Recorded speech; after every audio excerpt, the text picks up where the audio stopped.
Hi guys, John here again. Welcome back to another fabulous day on the island, albeit a bit windy.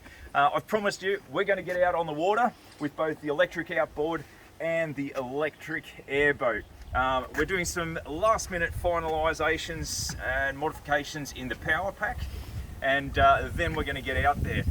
What I wanted to tell you about today is that I'm absolutely stoked to have been nominated for an award with plugboats.com.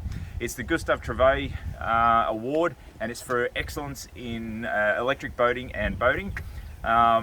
Couldn't believe it myself, and it's an absolute honour to be a part of the community working together to get electric out on the water.